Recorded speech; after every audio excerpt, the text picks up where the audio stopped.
I'm sorry.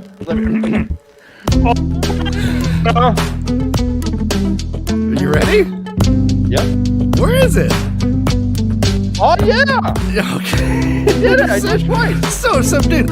Welcome to Tavern Talk. That's right, ladies and gentlemen. This is a full spoiler show presented to you by the brothers from The Way the Leaf. And we couldn't be happier for everyone.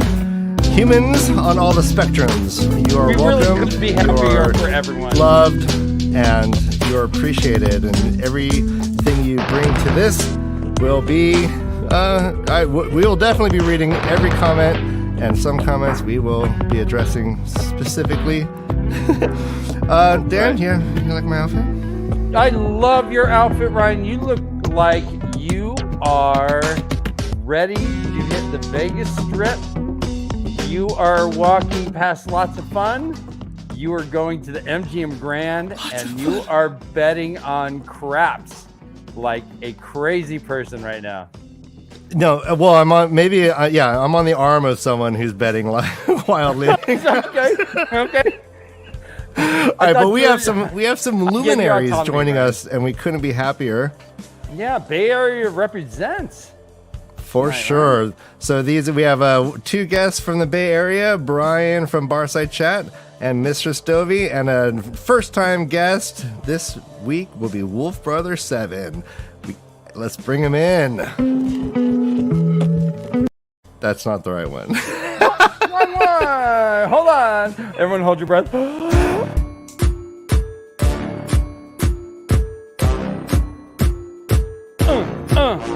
Oh, yeah. New guest. First timer. Tavern Talk. Special guest. It's Fred. I gotta breathe. I'm so nervous. Oh, yeah. Oh, yeah. Oh, yeah. And this song is too long. And now. Welcome, everybody. Bienvenidos. Welcome. We brought you here to talk us through Perrin, the Two Rivers, basically the second half of book 4.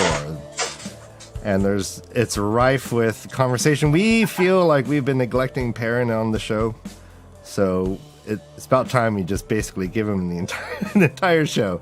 This is all. We really haven't Perrin. talked about Perrin. I don't think we brought him up, but he hasn't been a topic for our Tavern Talk. I don't think. We don't talk about Perrin. No, we don't talk about Perrin.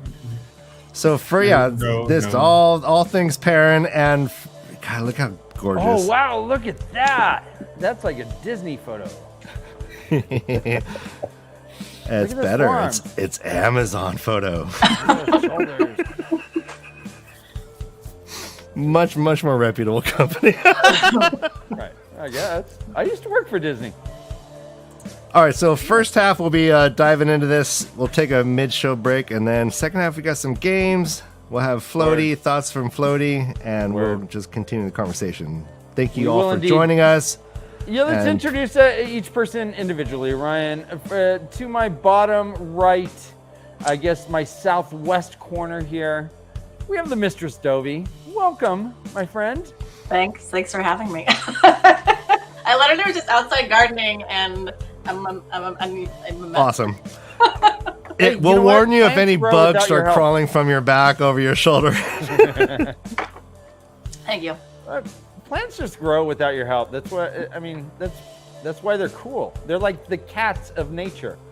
Are there? Okay, so speaking of grubs. Let's talk grubs for a second. Are there grubs in California? I mean, grubs are just like larval forms of beetles. Mm-hmm. So yes. June bugs are grubs before you. But see them. Okay. Well, I mean, I know baby pigeons exist, but I just don't see them. No, they're hideous. So thankfully you haven't seen them because they're awful. They're awful. I love adult pigeons. I love pigeons. Being from the Bay Area, I feel like you gotta love pigeons because they're just all over. And if you don't have you seen a baby pigeon? Mr. Stovey, have you ever seen one? Because Ryan and I are convinced they don't exist. A baby pigeon? Mhm. Yeah. Not in person. I've seen pictures of them.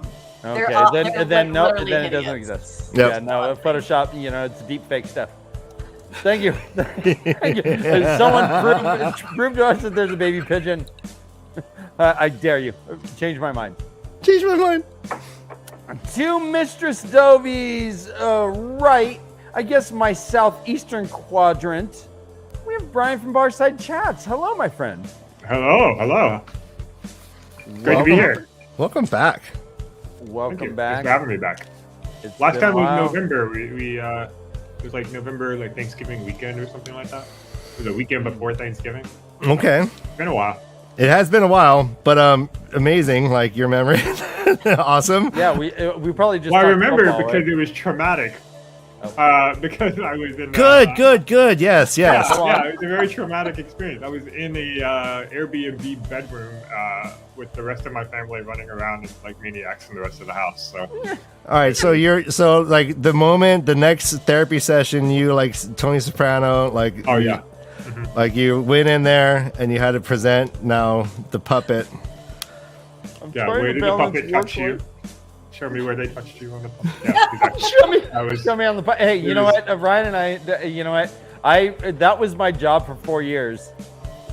Was to Touch be the people? thing that people would touch. I mean, they'd be like, "All right, Okay. what did it happen?" I would bend over. It was. Mhm. You know what? Every day was a new day. Wow, brother Dan, I'm I so. packed my lunch. What? Wait, what? This is a moment, everyone. Brother Dan's been holding this in. He's wanted to come public with this, and he wouldn't until this moment. And I Just think this it's just moment, because of your loving presence. Everyone is just helping. We're giving Brother Dan a human cocoon, and he's able to transform.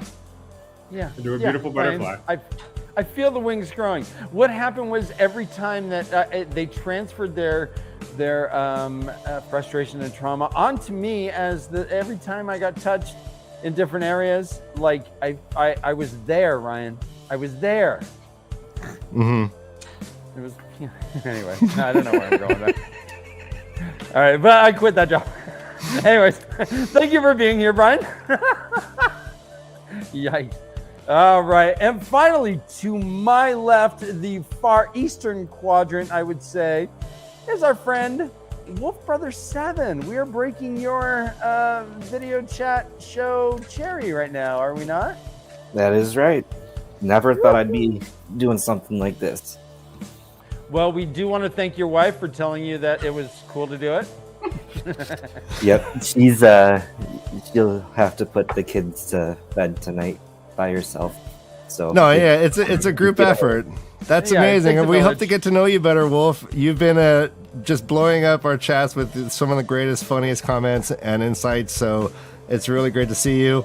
You have also nothing to pretty be much shy our- about. You're just a gorgeous specimen of a human. So, Gorgeous special. like, Yeah, if right that's in your there. concern, woof. What up? I'm What sorry up? I'm sorry I didn't wear my snorkels.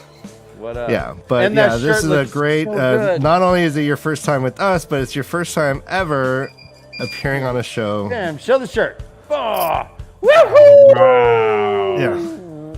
Straight from, it just showed up today, apparently. Hey, Hot out of the mailbox. hot out of the mailbox, right from their hand to yours.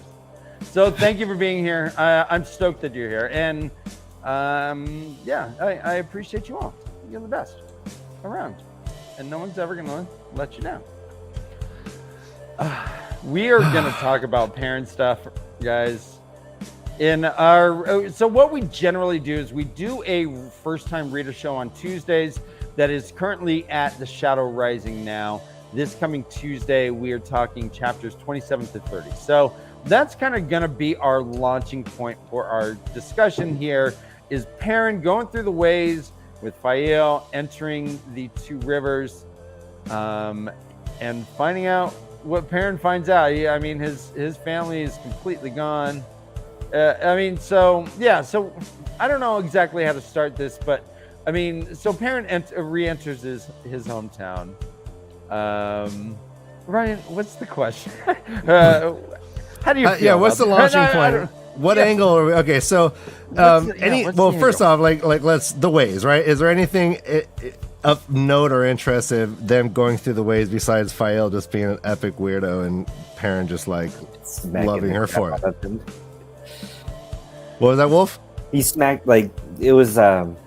This is where he recounts when they first went in, and she smacks him, and he's like, "Don't do that again." And all of a sudden, she comes with the left hand, smacks him.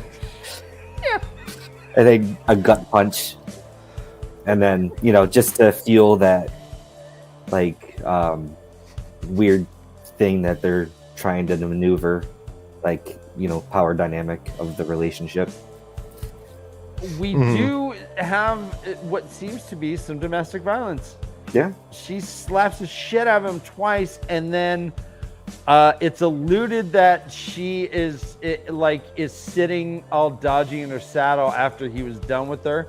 I'm assuming he spanked her because it's Robert Jordan, and that's what Robert Jordan does. Is discipline equals spanking. But this, Wolf Brother, thanks for bringing this up. This was actually a little hard to read. Yeah. Speaking of spanking, it's a little known fact that that's what directly from Robert Jordan's Vietnam War experience, right? So that's how they disciplined each other. They would spank. He's like, drop and give me 20 spanks. So it was fully incorporated into the U.S. military to spank each other vociferously and mercilessly. So you can't even sit down. That's a common thing in the U.S. military. Yes, and he was actually valedictorian, so Robert Jordan did his fair share of spanking. But back to that. I mean, so what do we? I mean, I guess what do we think about Fael and Perrin? To me, this kind of begins the horribleness that may exist in their relationship. Is this trip through the ways when they won't talk to each other. He's camping a good 20 yards behind her with Gaul. Gaul's like, this is funny. You're funny. And he's like, I'm not giving her the satisfaction. What do we think about? And let's ask you first, my friend Mistress. What is our overall feelings about Fael and Perrin? I mean, I will preface this by saying that Perrin is one of my least favorite characters, and I think that he is trash until the end of the series. I honestly could do without all of his storylines. Okay, just the worst. But I think it's just because he's the kind of man that I'm not into, and so maybe that's part of it. I'm not sure, but the whole dysfunctional relationship, lack of communication thing is extremely frustrating to me, and I never skip chapters, but if I was going to skip chapters, it would be Perrin chapters. Yeah. Holy shit, we could just talk about what the books would be like if you just took him out. I mean, I think it still holds up. Cool at the end, but in these beginning times, it's God, you're such a wet blanket. He's so awful and boring. He's so boring. I'm sorry, my breaking hearts here. Well, so as a young man, and I wasn't very young, but I was in my 20s reading them, and the idea of a dude being able to communicate with wolves, this guy who everyone just says nice shoulders to every time. I mean, there was nothing wrong with Perrin. We all aspire to being told we have nice shoulders, so yeah. There's nothing wrong with this. Yeah, I've been waiting for you guys. When's the last time someone told you have nice shoulders? And when they told you that, did you like it? Yeah, of course. Yeah, of course. They're like, hey, blacksmith, and you're like, no, I just play rugby, thanks. So Perrin is kind of every 16-year-old boy's dream, I think, is to be able to talk to dogs. Talk to dogs. I mean, has anybody seen you don't understand women. You're buff. You're silent and brooding. Have the Reacher. If anyone's seen the Reacher, that's Perrin. Yeah. So I mean, do we? The show aged him up and had him married. Did you guys agree with that decision to have a mature family, almost Perrin man? And I'll ask you, Wolf Brother, first. Did you like that change? Not particularly. I'm waiting for it to pay off somewhere down the line where, Rafe and may have a plan for it. But out of the three of them, out of all five of them, if you were going to age them up and someone was married, it'd be Perrin. So. I agree. Yeah. I agree. What do you guys think? I didn't love the fact that he was married, but there's it doesn't make sense. Kind of like Wolf Brother was saying, there's the payoff hasn't happened yet. And there almost has to be a payoff in order for them to have made. Why make the change if there's no payoff and it hasn't paid off? So I feel like this is one of those things that when season 2 or season 3 comes out and it pays off and we get this reason why they hadn't been married in the first place and it all clicks and makes sense, then we'll look back at the first episode of season 1 and go, oh, that makes total sense. We should have that was a great decision. But I think right now it's kind of weird and they didn't do anything with it. So well, maybe they just need to justify him being so weird in his relationship with Fail later. You're like, well, I'm sorry, I accidentally killed my last wife. There's no other reason in the book. He's just weird, but now they actually gave him a solid reason. I'm sorry. I might kill you. Well, I actually think we talked about this in November, but I think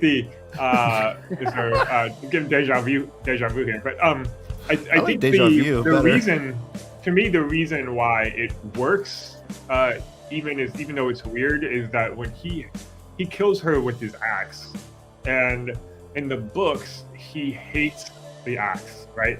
He's like, I don't want to carry an axe, I want to carry a hammer, whatever. But we don't know why. We just know he doesn't like hurting people. He doesn't really. He's so vague. I'm a lover, not a hater. Whatever. I just want to be a blacksmith. That's all he wants. But now in this show, he has a very good reason to hate the axe, right? Every time he looks at this axe that he's carrying around to defend himself, he's reminded of killing his wife, and so there's a character-driven reason for doing this, and it does add more depth to Perrin's distaste of the axe and the fact that he hates the axe so much. But they didn't do anything with that in season 1, so for now it feels like a bad call. But maybe when he meets maybe he meets Fail, maybe when we finally do get to any moment where we can see in his head and understand that he does have this love-hate relationship or a hating relationship with the axe, and that he really would rather pick up the hammer.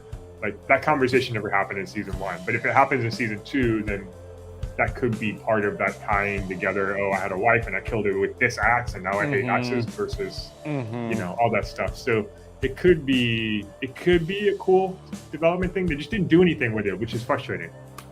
Well, they brought in the Way the Leaf stuff. You can see his internal struggle, thinking oh, this Way the Leaf stuff is pretty good business, and then being very quickly forced to make a decision about whether he, thinks that this is actually viable for him, which in the books takes a lot longer of his internal struggle and discussing, his internal monologue of the axe versus the hammer. And I think it was effective in that it very quickly set up that him making a decision about whether or not he's going to be pacifist or aggressive, I guess. Well, I will point out that I do not think that Perrin does any violence in this series after he speaks with Isla. Once he gets captured by the White Cloaks, he rages out, wolfs out. Egwene frees him with a little blast of fire, and he just intimidates the hell out of Valda. He's like, look at my eyes, bitch. And Valda's like, what are you? And it's Egwene that stabs him in the collarbone, and then they just leave. I don't think Perrin has done any violence since he heard Isla's story. Just saying. He did pick up the axe in Valdara. Yeah, he fought a little bit in Valdara. He was gonna fight. Yeah. At the very end, and then realized it was hopeless. Okay. But that is a good point. He's already you have to pay attention to catch this, but he's already not to use the axe because he already used it to kill his wife, right? Mm-hmm. So there's supposed to be some guilt in there. They just they didn't really focus on that, so it's hard to tell from from an audience perspective. They didn't make it as explicit as they probably should have. So Eric has a think- great point here. Go ahead, Ryan. Yeah, so Eric brings up that Perrin continually thinks about others and never takes time for his own emotions, i.e. his return to Winespring Inn. He blocks himself from his feelings, which takes us to the moment he finds that, his whole family is dead. Yeah, What do you they're all gone, boy. They're all gone. Now that scene, I think when I first read it, it was really moving. And then I think in the second read through, it wasn't as moving to me. And I felt like it kind of wrapped up real fast. Something that I think would take anybody else much, much longer to process and much more effusive shows of emotion. But did you guys have any issues with that? Or is this just kind of like, is this typical to Perrin? Okay, here's my question. This response, is that typical to Perrin and integral to his character, or is this the way Robert Jordan writes feelings? That they happen and then you go on, and then people who don't move on are just criminally insane? Wolf Brother, what do you have? Wolf Brother. Well, so like going back and I listening to that scene in the Winespring Inn, like it chokes me up. Like I get the feels for sure, but then he continues on and talking and trying to figure things out, and then at point Fael just like, no, it's okay to cry, and then he breaks down, and like ends the chapter, and then picks up the next chapter where all of a sudden some time has passed and he's still crying on a Fael, and he looks up and everybody's gone out of the room and it's just her and him. So it's like, I think it's kind of the writing style, right? Like it's just, I don't know if it's specifically said, but it seemed he's been crying for a while, but we just didn't get that emotion. We just got the brief glimpse into it, and the whimpering about his brother, his baby brother and sisters, and then it picks up at the end where he's like, okay, now I gotta go do some stuff. So in some level, it's effective way of dealing if you have great responsibilities ahead of you. Like we can't have if Biden's dog dies, we can't have him taking days and days off mourning his dog dying, right? Like if Bo is the dog's name? Anyways, Bo is his kid who died, Ryan. Yeah, his if dog's Bo the name dog is dies, Major or Sergeant or Bo General was also or Mama's dog's name, I think. his son was named Bo, and he died of a brain tumor. I think his dog. Anyway, so good. Yeah, thank you. So yeah, to that. But the point is valid though. We can't have him falling apart pretty much for any reason if you're running, the country. And Perrin took upon the responsibility of saving the two rivers. So the first time he went through trauma when Hopper died, he ended up killing 2 White Cloaks. So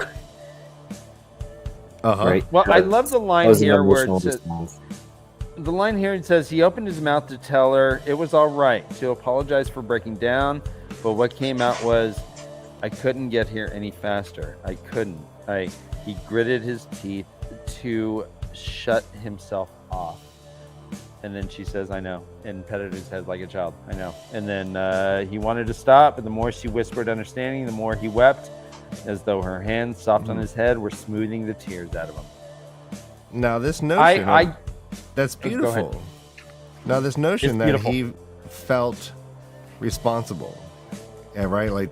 That's something that I'm wondering, right? What's that? Oh, yeah. As far as him not getting back in time. Yeah. Now, does this notion haunt him for the rest of the storyline? Is he bringing this up all the time? Do we hear him thinking about this in his POVs, or is it just he felt that then?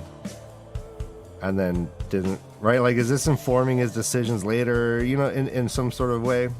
Can we even remember any evidence of that, you guys? Man, I don't think he brings up his brother or sister like at all in the rest of the story, to be honest. I think he remembers his family at one point, thinks of them, but not specific names. I don't think he thinks of their names again, but I could be wrong. Yeah, my perspective is Robert Jordan just kind of like doesn't handle trauma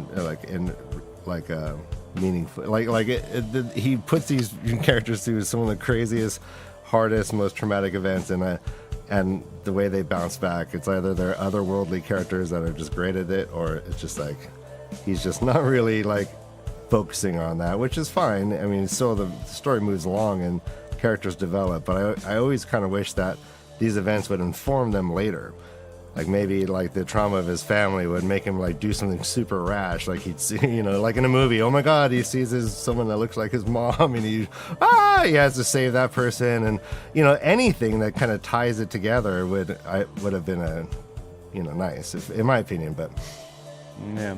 But that's how I read, and I kind of, that's my bias, and you can find my bias and Watch You Feeling episodes every third right, where we discuss how Robert Jordan handles feelings and events in the middle of time. Anyways, I mean, so if we're talking trauma, though, Ryan, Perrin is knee deep in the swamp of trauma here. He not only has he killed with his bare hand, hand-to-hand combat, he's killed White Clothes, straight up killed him. He has seen Trollocs eating people. He's seen all that bad stuff. He comes home, they're like, they're all gone. They're all gone. Your mom, your dad, your brother, your sister, your cousins, your aunt, your uncle. Everyone who has the Ibarra name is fucking dead, Perrin. And he's like, oh, okay. So, okay. It's like, this is a guy who needs to process his everyday thoughts. He doesn't want to be rash. He's more Ogier than human sometimes. Nice point. Yeah. Trying to do this stuff. And he is just inundated with everything. And I think Robert Jordan does a pretty good job of him trying to process these thoughts and just being like, oh, yeah, my brother who, he would jump in the tree. Oh, my sister, she probably was going to have her braid. Like these things come more slowly and segmented to Perrin. This always has kind of been his thing. And getting thrown with everything right then, and then being like, what you going to do, lad? It was like he needed to process these things. And I think that I like how RJ did it. Yeah, crushing the cup. Yes, him just going, what?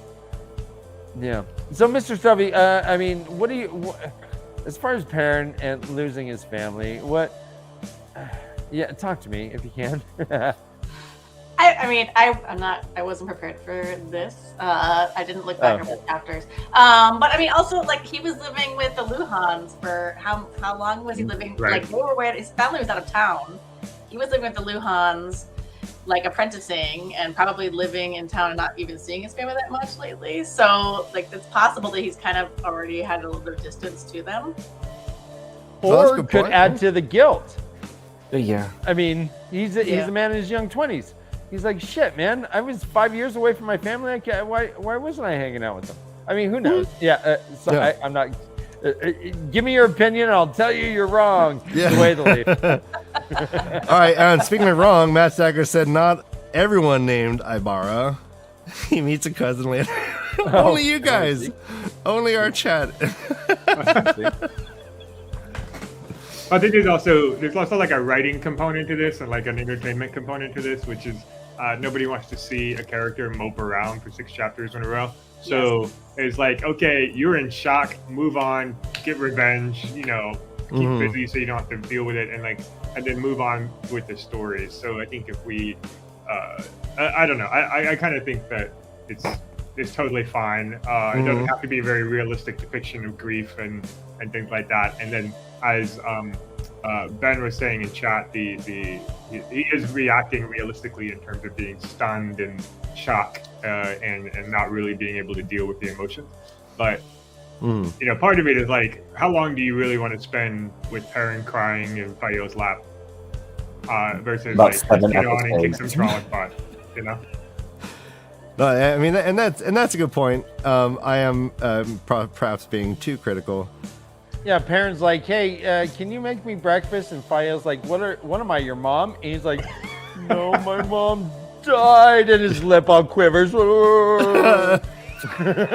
And they're like, all right, come here. Everyone leave the room. Perrin's crying again. Yeah, he's crying again. Give him lap time. Give him lap time. But you know what? I feel for that. I mean, geez, having everyone you know wiped out, even if he wasn't, it didn't seem like he had maybe the tightest connection like Rand and Tam have. It's still shocking. It's still horribly shocking. If you learn that, like, you have aunts and uncles, like your you know, family that is in a different state and a catastrophe happens, you're still like, holy shit. And my aunt and uncle and my cousins, they're all dead. Well, add your parents and your brother and sister to it. It's just yikes. It hurts my heart. Just like, even just, I don't know. Yeah, he threw Perrin into the meat grinder here with this. And then he goes, you know, he falls asleep, and we meet one of the most enigmatic and confusing characters in all of the series. Is our friend Lord Luke, aka Slayer, aka several Slayer. things. Cousin to Land, brother to Tigraine, making a incestuous soup of heroes. Brian, why is he prophesized? We got so much we need to get into. No, I mean, Lord Luke. I mean, Isam, he was. I know. Why is he prophesized? That's a good question. Don't ask me. Ask our I said experts. Brian. Brian, Barside's hat. Yeah. Brian, why was he in a prophecy? Because he's really weird. He's strange. He's also Okay. a bad guy. Like, Slayer is he's a unique creation in history. There's nobody else like him, I think. So that alone is worth commenting on in the greater cosmos of I guess, you know, if you're gonna document it through prophecy, like, why not that? And then I think that he does have a pretty serious effect in the later books. Not in this book, but in the later books. He does cause a lot of problems, and then if you consider how important Perrin is to the success of the Dragon Reborn, you know, Men always says that whenever she sees Matt, Rand, and Perrin together, the closer they get, you know, the less the shadows are and stuff like that. And so if Perrin is unable to be successful, if Rand is unable to be successful without Perrin, then that automatically makes Luke Isam the arch enemy for Perrin, which puts Perrin at risk. And so you should prophesize that, right? Like, you should have something that says, hey, watch out, like, one of the 3 people that are going to save the world might die, you know? So I would say that's worth it. And then the final, more boring answer is, like, prophecies are cool, and writing them is fun, and so why not? Yeah, okay. I can hear that. Prophecies are pretty cool. What are your thoughts, Wolf? Hermano. Wolf? I actually, like, I'm trying to think, because he's more prevalent in, you know, the later books, and I think one of my favorite scenes from all of the Wheel of Time is that hunt that Perrin has with Slayer going in and out of the dream. And so I really like having that the arch nemesis for Perrin, especially because, like, Perrin has some pretty slow plot lines, but every time Slayer's in it, that's when I enjoyed reading Perrin the most.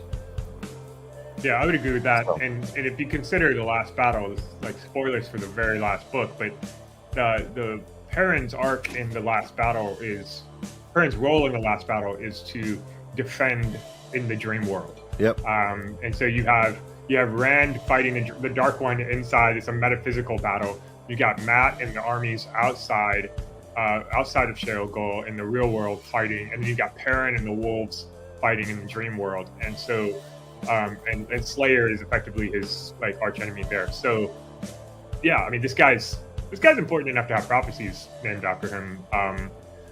But they're also, I believe they're dark prophecies, so they're prophecies from the Shadow. So the Shadow, like, hey, we got this cool tool, you might want to use it, and that's Okay, kind of so where you get that. well, maybe you could help me understand. I did not know this. So there are dark prophecies, and Yeah, I think they're dark prophecies. Aren't they the prophecies that were written on the wall in Faldera at the beginning of the Correct. Great Hunts? oh, okay. Yeah.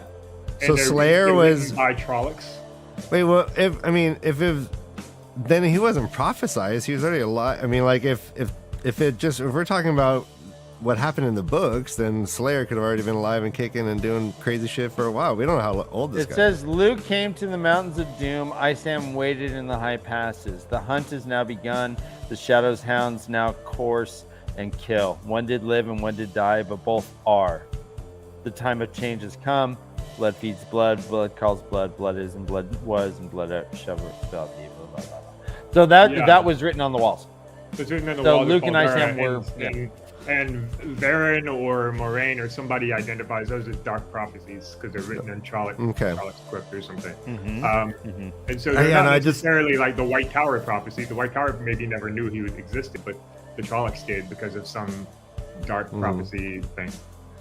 Could it be that the very facts of his nature, that he's two souls combined, could speak to why he's prophesied? Like, was he created by the Dark One? Does the Dark One know, like, on some level? They never say. We don't know where he came from. Okay, We know that both Luke and Isam went to the high passes, and only one person emerged, but we don't know the process through which they merged together. And Isam was the dream world, and Luke was the waking world. We don't know. Okay. We do have that in the dark prophecies themselves. Like there was prophecies about the Tower of Midnight. It says Morden has a thick book which he says contains prophecies spoken by isolated men and women.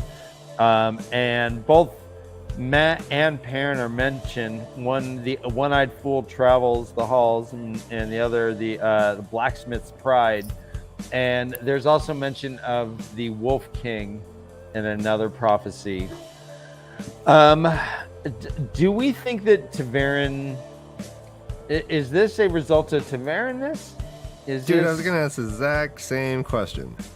Do all Tavern kind of end up? So and to that end, is Luke, Isam, Slayer a Tavern? What do you think, Wolf Brother? Do you have any thoughts on that? I just pulled it deep out of the cores of my bowels. So if you don't, I don't think you can classify Luke, Isam as Tavern. I have nothing to go off of that. just my thought. Or could Tavern be somehow explaining what, like, why he made all the forces created. coalesce for this creature to be there, and maybe Perrin needed him to be challenged in a way earlier on, so he's stronger later to be able to do XYZ. So Perrin needed that nemesis. So Tavern created the events in history for him to be created. So he for would learn Perrin's how. It development. was like I an don't think avatar from the Tavern battle. works retroactively like that. Yeah. I don't I think do. so. Okay. Yeah, Well, no, good. that's Good for you. yeah. No, I got some ideas about that. No, but you don't think so? Okay. No, I don't think so. I think it's a self-fulfilling prophecy because my interpretation was it was the Dark One that created him. And so, right, the Dark One knows the prophecy and he's like, oh, well, I guess it's time for me to make this creation now. Right? He's Brigida says he's in speaking about Slayer, to Perrin at the Tower of Genjai, Rhuidean Mm-hmm. says something like, he's not old, but the evil within him is old, or something to that effect. So, you know, he's of that age, but the evil that was put into him is ancient. I don't know. So again, like a self-fulfilling prophecy of the Dark One needed this, and the prophecy was written. The Dark Prophecy was there, so it's like, all right, let's create this for the Wolf King or whatever. This nemesis, this arch nemesis for the Wolf King. Right after she says that, Wolf Brother, and you had the line pretty much exactly right. She says a good name for him. This Slayer is not old, Archer, but his evil is ancient. I seem to be telling you a great deal. I do not understand why I spoke in the first place. Of course, you're Tavern, Archer. Yeah. So I got to thinking that maybe Slayer was, or Luke is a Tavern as well. He enters the Two Rivers and seems everyone follows him. You know, we don't necessarily know that all Tavern are for good. There could be evil Tavern. Well, I think that I guess the question then is like, could any charismatic noble show up in the Two Rivers and be like, I can save you from the Trollocs that are attacking you and unite everybody? Do you have to be Tavern for that to happen? I kind of don't think so. I think you're right. You're kind of playing on. Where Perrin's Tavern comes in is that he's a blacksmith who becomes the general of an army, and he's leading people who spanked him when he was a child. Like, that is extremely unlikely. However, it is not unlikely for somebody who is already like an aristocrat to come in and act like an aristocrat. Like, that is perfectly normal. Like, if the king or queen or a prince or a duke or whatever were to come in and be like, hey, I'm in charge now, I know how to lead a group of people into battle, like, people would go, okay, yeah, that makes sense. But like some kid that they played with in the park when they were kids, or like that helped Matt like flower covered hounds throughout the town, like that kid can't lead the army unless he's a Tavern. So there's an element of like, how unlikely is the situation, and that's what makes someone Tavern. And I think it was extremely unlikely for Perrin to wind up being the leader, but it was not necessarily unlikely for Luke to become it. Like, you meet him, he's like, he reminds me of like Lockhart from Harry Potter, the Defense of the Dark Arts, is very floofy and attractive, and like, I'm here to save you all, and I'm smart and handsome, and and of course, people whose homes have just been burned down are just going to look to anyone to save them. And now, like, was there an act of the pattern to get Luke there in the first place? Maybe. But given that he's the one who brought the Trollocs there in the first place, then that's not. It's not like he just magically happened to show up when the Trollocs got there. Like, he created the incident in the first place. So I would not consider him to be Tavern. I think he's just an exceedingly powerful individual with a lot of influence with the Shadow, and for reasons decides to attack the Two Rivers to get back at Perrin and Rand and Matt's families. Yeah. Okay. Now, great point. Well said. Really, yeah. This is a great discussion. I'm loving You're this. welcome. You're welcome. I honestly like Luke in that, like, he, like, to me is the like primary driver of Perrin becoming an interesting and like fully developed character. Like, I feel like he forces Perrin to like develop his skills and like take risks and go out there. And I feel like a lot of his other side story lines are very not that meaningful. The whole like Fail being kidnapped storyline it's fun, but I feel like it does much more for her than it does for him as a character. Yeah. And I think Luke really like drives a lot of Perrin's character development towards the later part of the books. All right, well, Kevin just reiterated something I was saying earlier, and I'm down with this idea, and that's kind of more in line with my beliefs about Tavern and what it means for all these events that have to happen a long time in the past to be necessarily happening in the order that they happen for everything to happen moving forward. Right. I mean, would Perrin be able to say it's just a weave Egwin if it wasn't for Lord Luke, perhaps? Yeah. It may have allowed him to level up to that point. Let me ask you, though, about Tavern reality, guys. And I'm sorry if I'm usurping, right? We know or we hear that in Tavern reality you cannot access Ogier Groves. You cannot get to Rhuidean. And yet the Tower of Tower of Ganja is in the Dreamland. And it seems it seems like Slayer goes into it, right? That's the impression we're given. Perrin's chasing this motherfucker. I see you, leaping over buildings, over cities, over countries. Boom, there's the Tower of Genji and he's gone. He's sniffing all around. I smell that motherfucker. He's sniffing the base. He's pissing on it.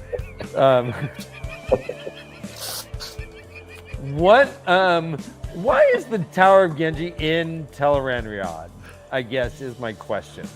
When there are we do know that there are other things are not. You mean why is it accessible? Why is it accessible from Tel'aran'rhiod? Yeah, I suppose. Yeah. Yeah, Rhuidean and the Ogier Groves are there, but they're just not accessible. You can't go in them. It's not like they're not there. It's not like there's blank space. But yeah, I don't know. That's a good question. Pronounce this. Tower of Genji. How'd you like my Shanty? Tower of Genji. That was a good one, Ryan. I liked it. All right, yeah, that's now canon. Perrin facing on the Tower of Genji. Sniffing around the base like it's a big old hydrant. So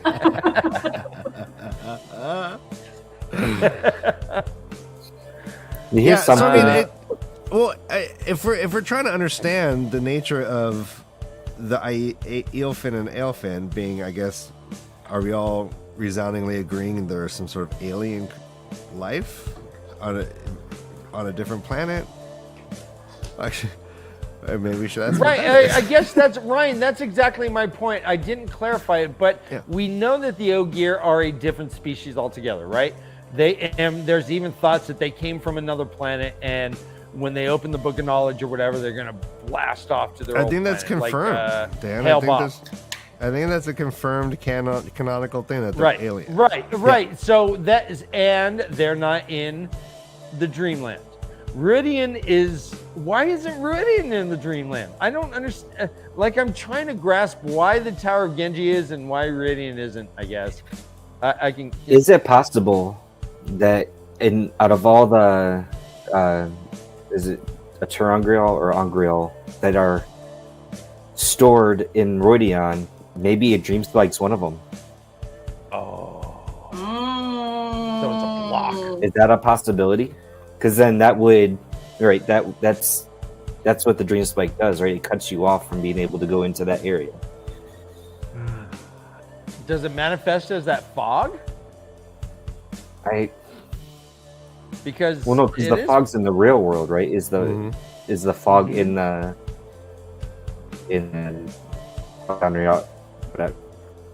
that word? Yeah. How about this? When the fog is eventually like receding, right? Doesn't he clear that fog up? He does eventually, yeah. Eventually, after Rand comes out, yeah.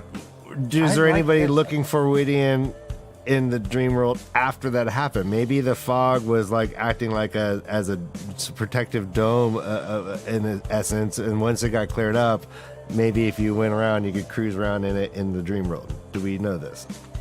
Well, I mean, there could have been it doesn't necessarily have to be a dream spike. There could be something similar to it that only triggers when the Karakan comes out, and there could be some kind of condition around it that says, like, you have to keep this bubble, you have to keep this fog, and only the only time you can dissipate is when the Dragon Reborn comes. I don't know.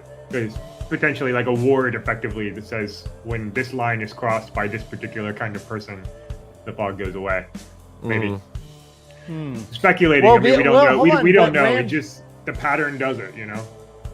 Well, Rand and Matt did enter Rhuidean and left, and the fog remained. It wasn't until the fight with Asmodean that the fog clears up. Well, actually, yeah, so Luke brings this up, Dan. Luke says a common theory is that there was a terror on Grail and Rhuidean to create the fog that was destroyed during the fight. Yeah, that might be So it. that may have been that dream, it been associated with that dream as well, that it just But what about this whole confiscutes thing? everything. What about this whole thing? Time passing differently. Oh, yeah, because he's like, oh, we were here all night? This is weird. Right? Yeah, wasn't someone in there for like they thought they were in there for like an hour and they were in there for a month, or the other way around? Right. I mean, that's the portal stones is certainly one way that where it gets fucked up, but also the ways themselves. It seems like it's a the reverse. It doesn't seem like you ever lose time in the ways. But portal stones, who Right. knows? Well, that's So, part of okay, his. so- That's part of Jordan's physics background, right? Like, so if you poke holes in the space-time continuum and connect things in a different way, time passes differently because you're moving faster than the speed of light or approaching the speed of light or whatever. And so, relativity explains the ways in the portal stones and things like that. But something like potentially something like the columns in Rhuidean are not necessarily. I don't know. I'm just rambling here. But No, I love it. No, this is my personal favorite stuff to dive into. So Shanson, your theory is about Rhuidean is that it exists simultaneously, and that's why he's absent.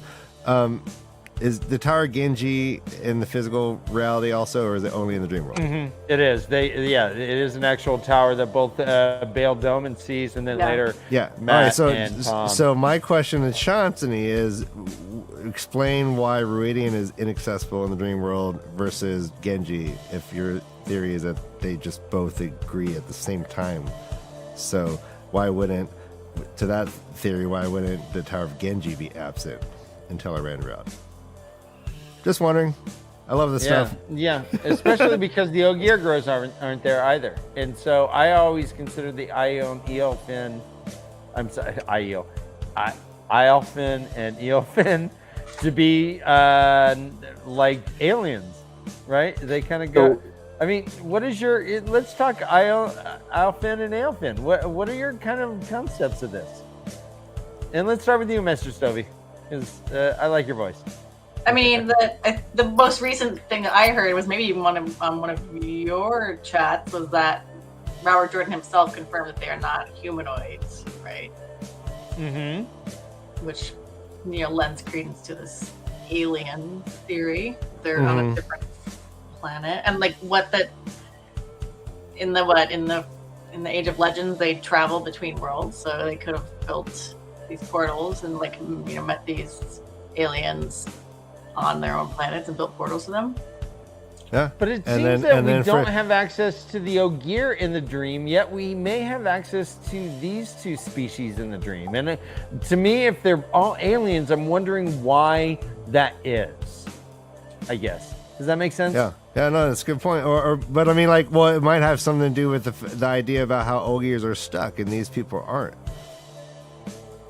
I mean, Ogiers might have just flown here on a spaceship and colonized a little bit, whereas these people were magically explored through portals and time warping. Well, fuck, Ryan. We can talk about them. Are they not stuck? Matt steps in. It is dusty. He's waiting there, and at both times he's here, he hears, "It's been a long time." Yeah. I know. Well, the Are they dusty not one, stuck? I think they were just like, "Oh shit, someone's here." They start cleaning up, and then My underwear. Get out! shit. We Yeah, haven't- God, let me pick up my towels. Well, it seems like they're very rule oriented, right? So they are very strict, and so they adhere to the old rules, which maybe one of the rules is they stay in their world, right? Yeah, they can't they leave. could if they wanted to, but they made that that makes agreement. sense. Well, they have these packs, and then it gets to the whole idea that they have these pacts, these agreements, these like, and one of them is to, like, apparently you get questions answered, and then the other one is that they will, like, I guess, give you things you want. Like they'll answer Like a requests. Yeah, But, but they both act. They act like they're like used bookstore owners that are happy that someone just walked in. They're like, thank you, the saver. Yeah. They don't get very many visitors, Ryan. So is the pact that people, like, are they just so into sucking out human experiences? Like, are they like the research team for their world, and they're trying to suck up human experiences, and they've Sucking up agreed to human these things so that they can get these simple moments with these people to get as much out of them? So that it's like, is that what we're talking about? Because what do each people get? We know what the Randlandians get, but what is it enough for them just to, like, suck a human soul up a little bit? Yeah, they're biding their time until the first age comes around again, and then they're going to invade, and that's when we get Independence Day. Yes. Yeah. We get, Oh my God! yeah, And this is recon for Independence Day, and then Will Smith yeah, shows and up. Edward Will Munch. Smith? Edward Munch predicted that in this Scream painting. I know. Jesus, Brian. Yeah, one of them even acts like Jeff Goldblum, so he's always eating things, and yeah. This is Awesome. He's speechless. I That's love my it. Jeff He's Goldblum. speechless. That's my Jeff Yeah. Goldblum. Thank you. It's excellent. Thank you. Thank you. Okay. So they, let's see. We talked about. Let's see. Can I Yeah, please. ask yes, a you can. question? So Before you even asked, yes, you can. when he Yes. puts when he first gets into the dream world in that chapter, he has a thought about things. Anyways, like a window opens up in the sky, and he sees Rand in a windstorm with his arms raised. He's having like a mad laugh. The window closes, and then the window opens, and then Matt's in like a. So there's 4 windows that open and close. One of them, which I enjoy this throughout all the series, was Egwene with the white-haired lady, and they're like surprised that they see Perrin, and then the window makes out. I always love that play with Perrin and Egwene, because they're in the same world and they're learning it very differently. But I'm trying to figure out, right? Because he sees glimpses of all his friends in these windows, looking into the future or present, and like I'm trying to figure out, like, the windstorm that Rand's in, is that Dragonmount, or would that be him in the pillars? Okay, so we see what dreamwalking presents is they can see the future. They can see the future pretty decently, but not know everything about it. Could it be that he is experiencing dreamwalking here? But yeah, I thought it's just really interesting, because you're right. There is the dream, or the dream version of foretelling, and maybe this is how it manifested for him, like wind in the sky. Right. If he it's woke up just- and was like, "I see the dragon with the wind swirling in a cavern of sun," I mean, that might be a prophecy that he was seeing in theory. Yeah, that's a good point. Do you guys know what we're referring to here? No, it's okay. It's all right. It's okay. I was distracted by chat. What remind us? Oh, it was in this chapter. Perrin enters the wolf dream, and right before, like, he goes and sees and has the whole thing with Slayer, the chase with Slayer, and the introduction to Slayer. he sees 4 visions that open up in like a window in the sky of all his friends. Here, I'll read it real fast. It says, he enters sleep, and it says, as though thinking of the oddities triggered one of them, a patch of sky against the mountains darkened suddenly, became a window to somewhere else. Rand stood amid swirling storm winds, laughing wildly, even madly, arms upraised, and on the winds rose small shapes, gold and scarlet, like the strange figures of the dragon banner. Hidden eyes watched Rand, and there was no telling whether he knew it.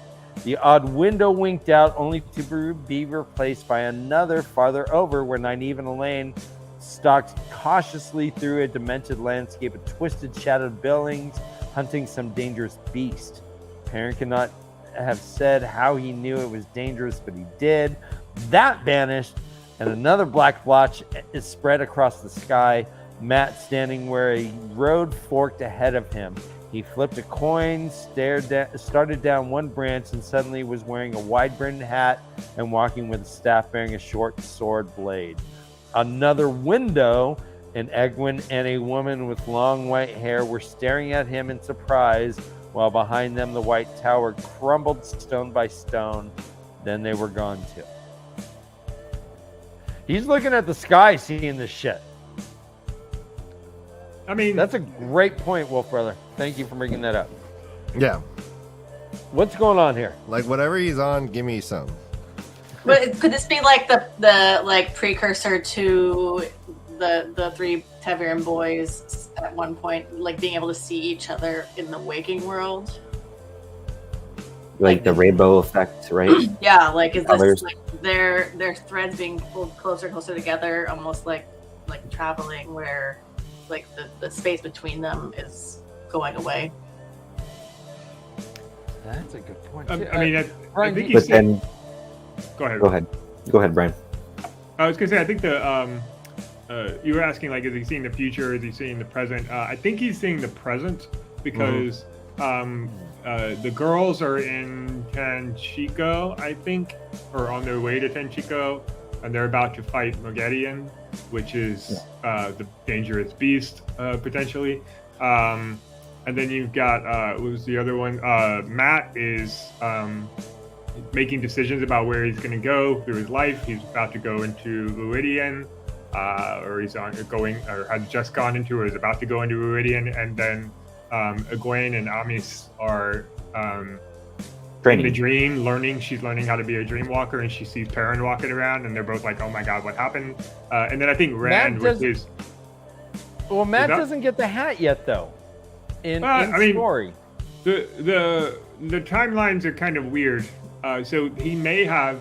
Well, that's true. He hasn't gotten the hat yet. Nope. So maybe it's a little bit of like foretelling and things like that. But I think it's near future. It's not like a year from now type foretelling. I think it's like this is happening or is about to happen in the short term.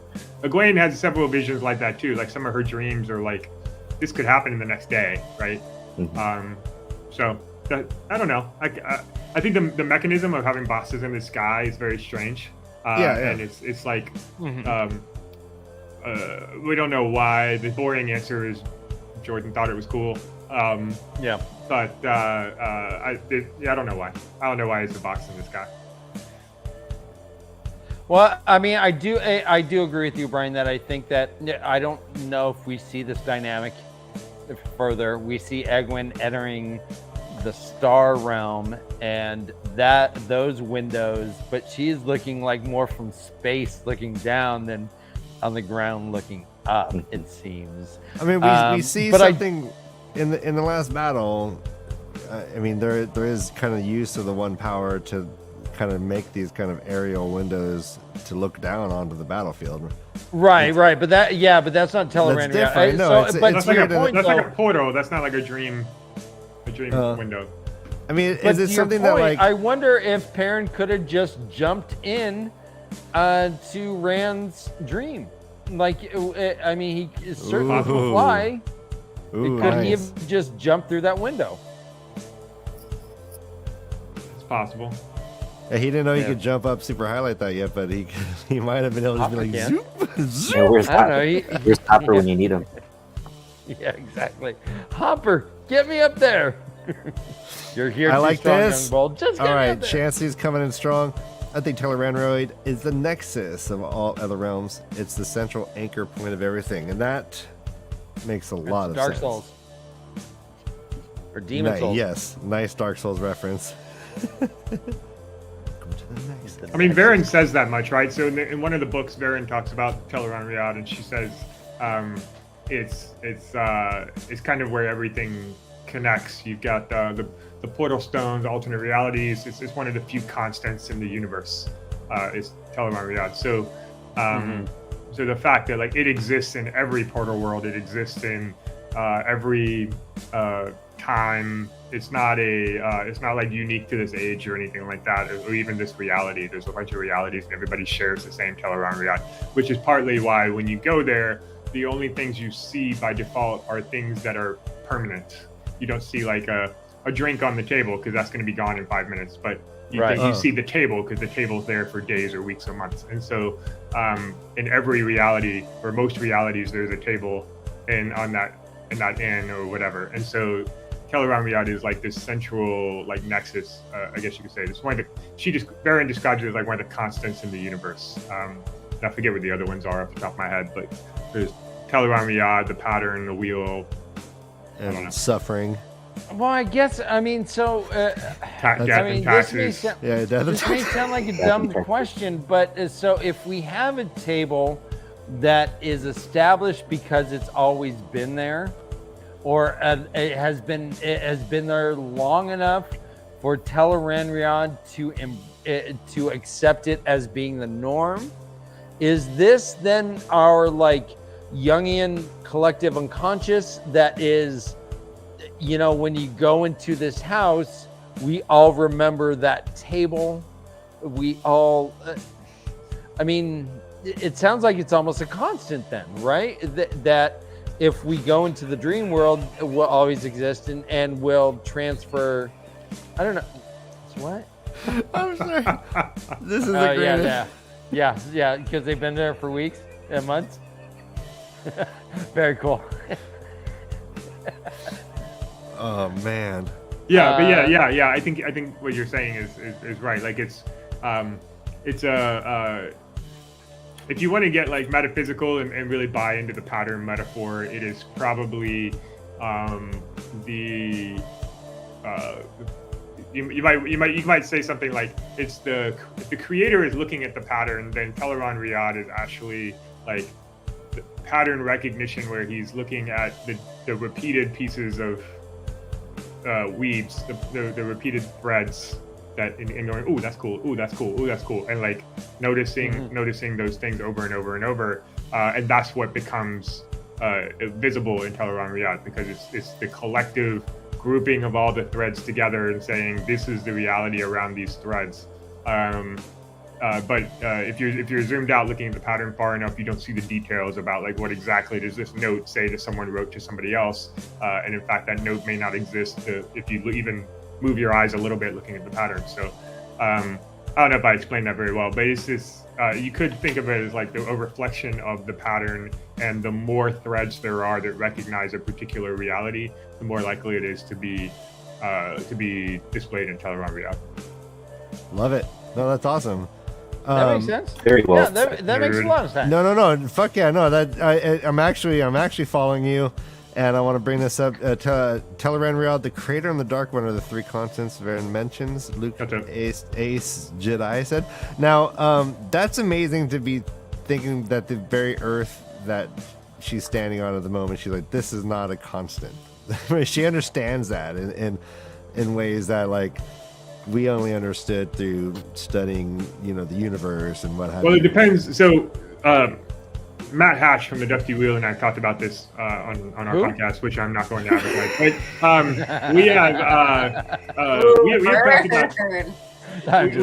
we have talked about this. But the Matt believes that the universe kind of resets after the seventh age. It's almost like a simulation where it just resets back to the original state.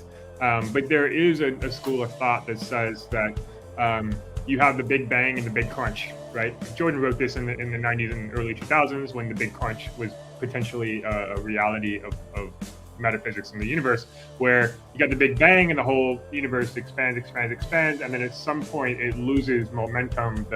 The acceleration of space stops, and gravity takes over, and it comes back in and crunches. Right, the big and pulse. explodes again. I think it's also called, so yeah. every 7 ages, you're getting this like expansion and crunch and expansion and crunch.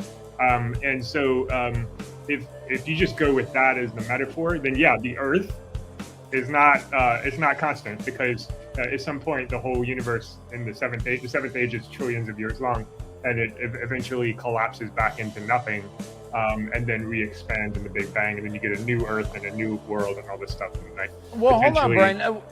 Didn't Robert Jordan say that the third age we will go to the moon?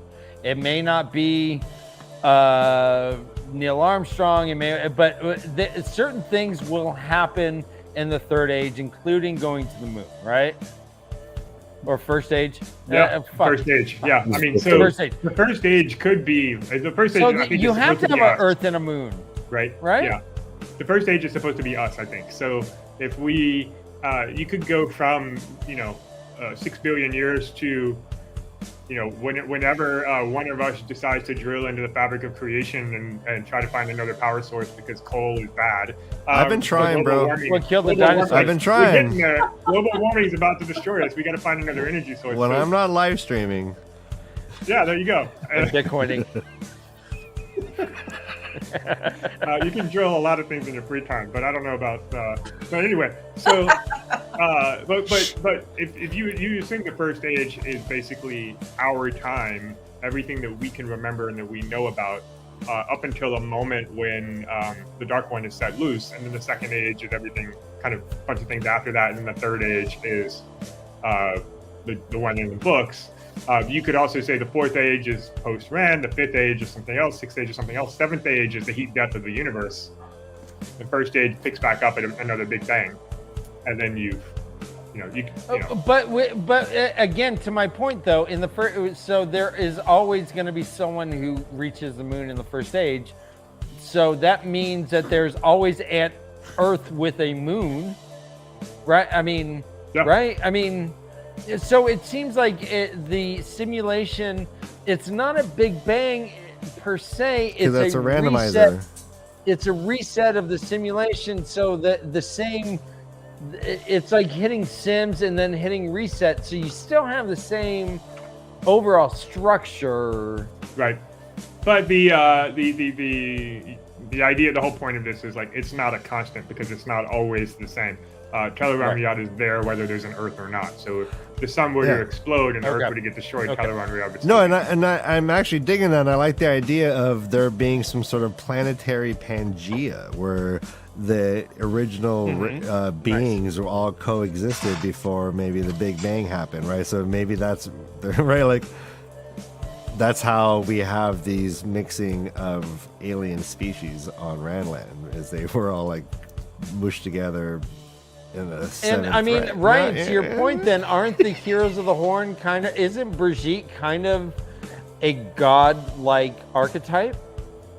That, I mean, isn't she kind of, I mean, even if she's not god-like, but I mean, just that I guess godlike. Brother Dan, what? I think this might help us, and I love this train of thought, and let's all dive into this. This is meaty. So, Teleran Riyadh is the operating system. And the real world, quote-unquote real, I'm going to put that in quotes for you. Whoa. The land of the Finn, Ogier, Steading, the Ways, Portal Worlds are all the apps. Yeah. Yeah. If you want to do that, like I'm one of those people. I think we live in a simulation. Like this is, I'm reasonably convinced that we live in a simulation, and behind the simulation has to be some kind of operating system. And I could totally buy that Teleran Riyadh is, if not the operating system, it's the it could potentially be like the hard drive. You know, you can like delete a file and then you can recover the file, so it's not totally deleted. It's still kind of there. It's got echoes of the past in it, something like that. You could go in 100 different ways with this analogy, but yeah, I totally buy it. Well, the idea that like wolves die and are like kicking it in Teleranrod. Does maybe that has something to do with like the time function, right? Like Teleranrod might be more like the pattern itself. Because it has the ability to spit out the Heroes of Horn. Heroes of Horn are just kicking it there until they get called and they get spit out into the world. Well, right?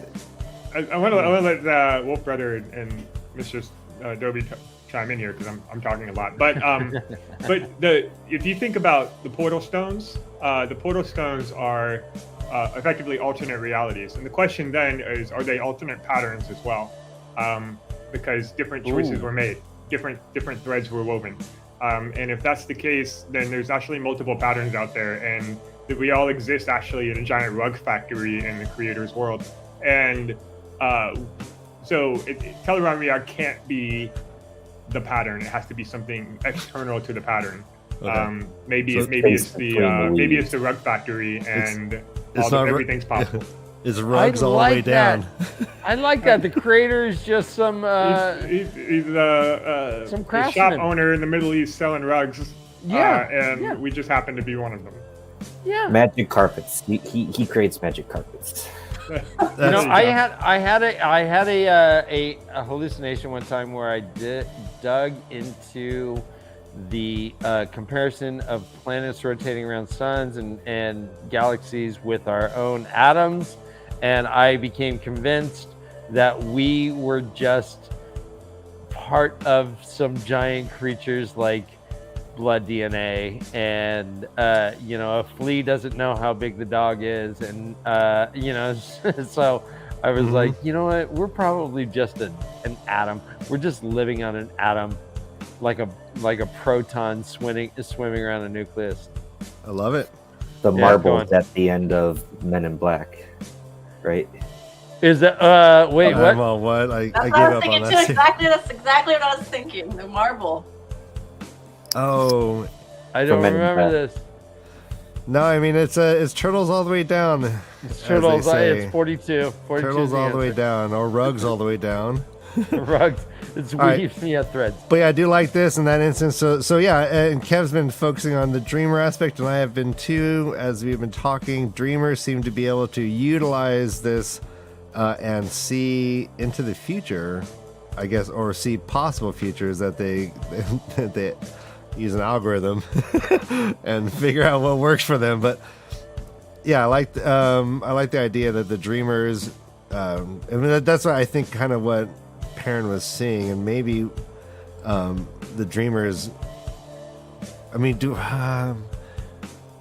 well, anyway, I'm just trying to say, it feels like Perrin was seeing some possible futures also, not necessarily what was happening immediately in the present when he was looking in those windows. Well, the Matt one is a little suspect. Yeah, that's the hat one really made me think. That's question all of them. Yeah. Well, the White Tower crumbling in the background. That's a feature. That's a feature.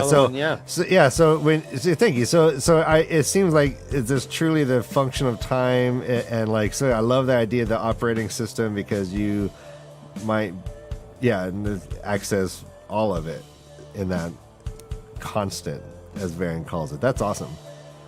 Dan, we've been at this for a while. We have. You want to take a little break? I want to take a hefty 10-minuter. Let's take a hefty 10-minuter. We'll come back with Floaty, and then we'll. And maybe a special guest. Well, there might be a special guest. There might be a special guest. Thank you for the reminder. Happening. So we will have Floaty. We will play a game or two, and we will. Hey, thanks for everyone hanging out. Make sure you like and subscribe to this channel. We do things every Tuesday and Sunday. We live stream. We spend our entire existence is here to entertain and enlighten you, and I hope that you, you know what? No, we've lost everything. We've lost our friends, our families. We've lost everything. Everything's gone. No one. We're filthy. Gone. We don't bathe. It's been weeks. NARG is back. Hello.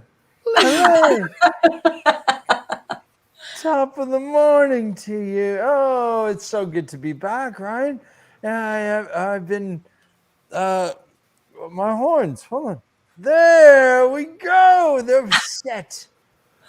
You've evolved since the last time we've spoken. I heard you got a new degree. Is this correct?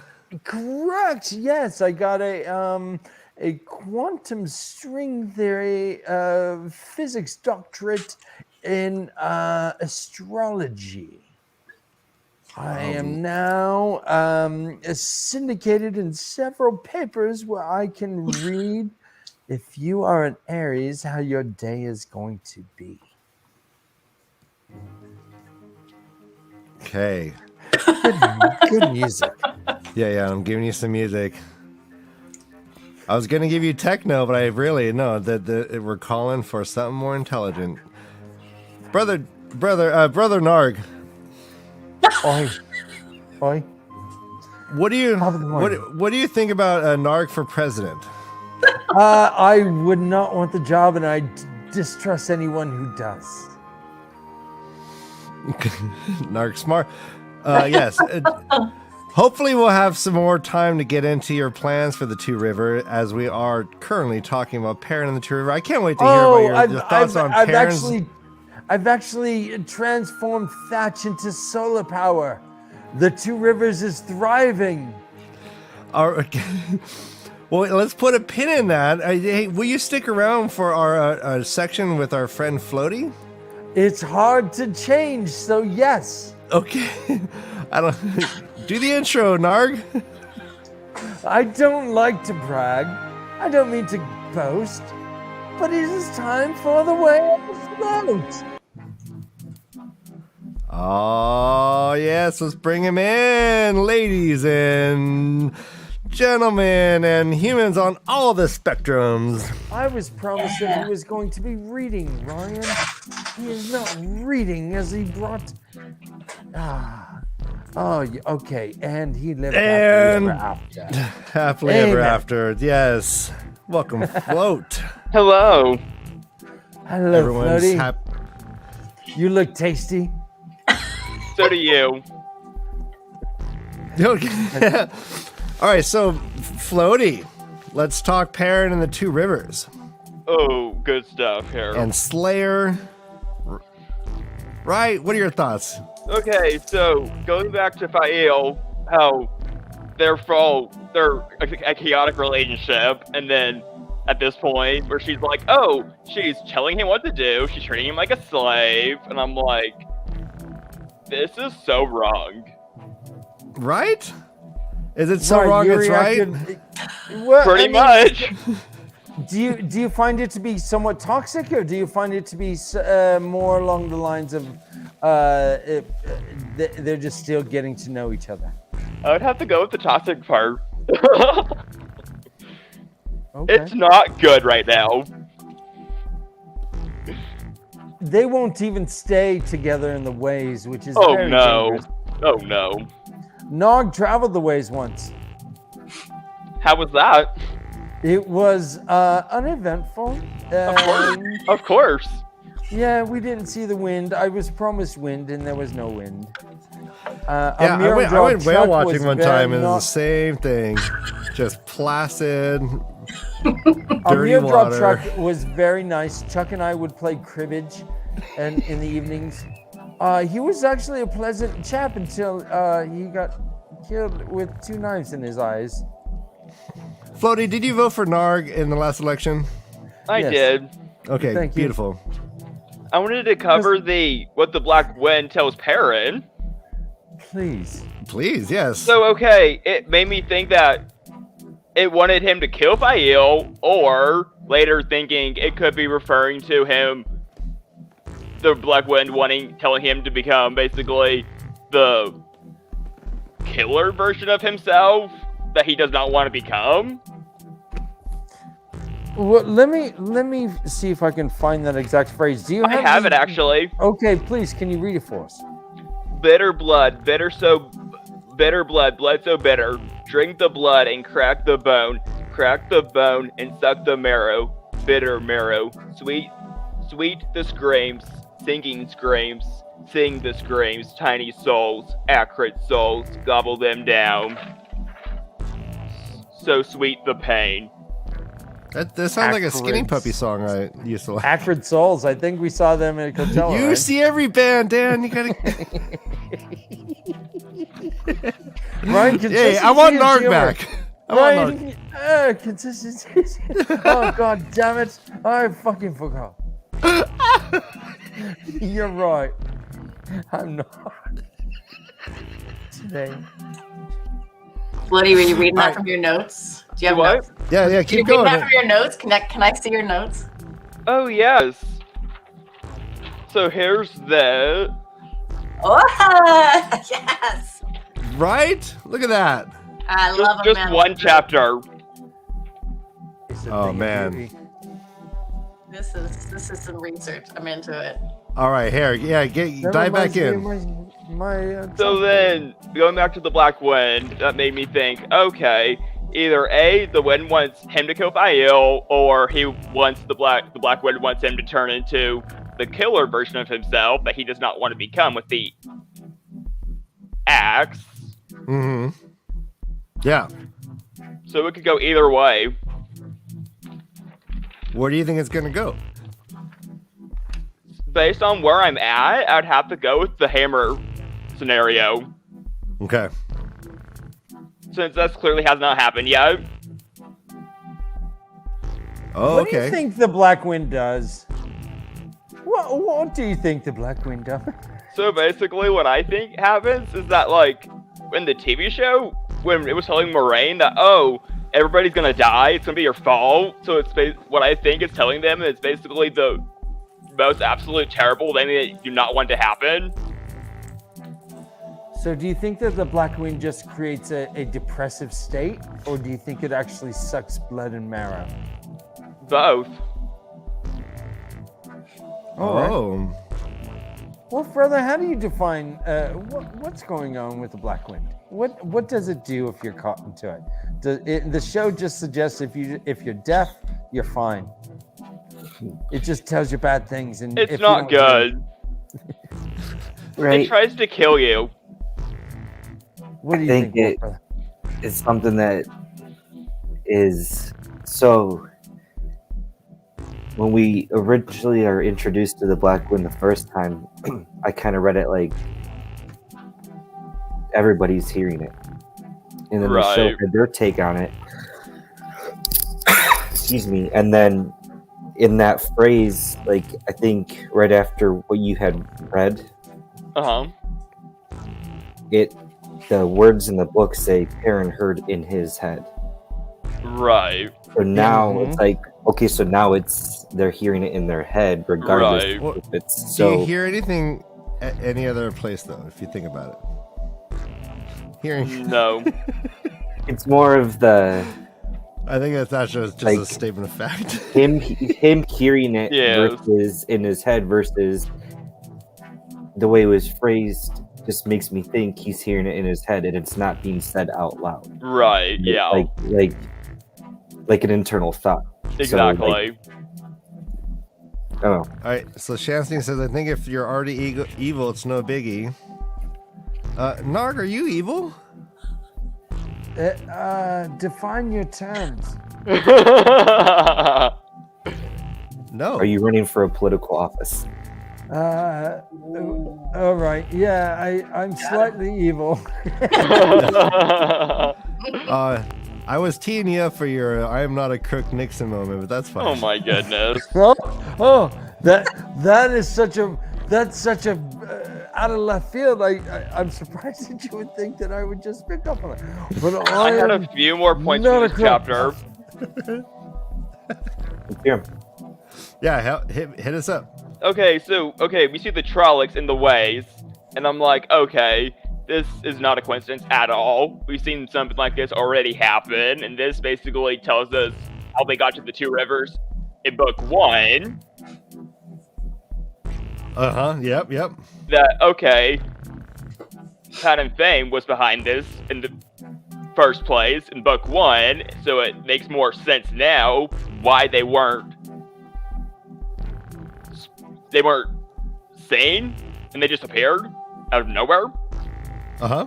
Yep. Correct. Yes. But and we also have now that Patton Fane is on the side of the White Cloaks. He's. Do you believe that he is responsible for the Trollocs that are in the area? I do, yeah. Okay.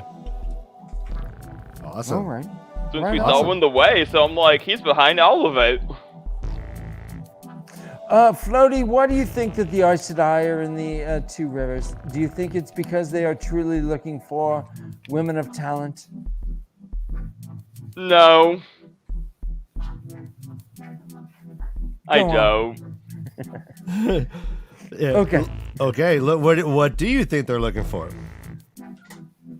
In particular, probably Perrin, waiting for him to show up, since they obviously probably know that he's wanted by the White Cloaks and trying to save him Okay. from sending himself to his death, essentially, which of course does not happen. Were you worried? Oh. You know what? That's At you're first, I making was a point. terrified, Nice. and I I was mean, like, no, okay. I don't want you to feel terror, but I'm glad you're affected. I was like, okay, good. He's not dead. Oh my gosh, I'm so Oh. happy yeah. when he did not die. And then going back to the ravens we saw in the Two Rivers, that made me think, okay, the Dark One now knows that Perrin's back in the Two Rivers. And I'm like, okay, that can't be good. Do you think that Isam Slayer is associated with the dark side, or is he? I do, yeah. Okay. So he's Because, an agent I mean, he's of the killing the wolves, so why would he not be? Okay. I don't like wolves dying. It's horrible. I mean, didn't we get evidence of Two Rivers folk killing wolves to save the sheep? That was Wolf Brother 1. It's not the same, Yeah. it's not the same thing. Well, Nice. I guess my question, Floaty, was is this a benevolent evil force that is sent from the depths of Shire Ghoul, like the Trollocs and the Mirdraw, or is this more like a rogue actor like Mashadar or something along those lines? I think it goes hand in hand. Hand in hand. So essentially, when you say that, it makes me think, okay, it could go either way. It could be a work of Patton Fane, since you know how corrupted he is, he doesn't know what he's doing anymore. Mhm. Or it could do go you the know? other way, with the Dark One sending him, hunting the wolves down, because we see him go into the Tower of Jengai, Mhm. and then Perrin follows him. Right. So it could go either way. I didn't know Jen was a guy. He's a gen guy. Good on them. Genji. Floaty, is there anything else that you wanted to comment on these developments with Perrin before we ask you to step aside so we can move on? That's only the first chapter. Oh, well, yeah. Well, I mean, you know how it goes. You know, time being the way it is.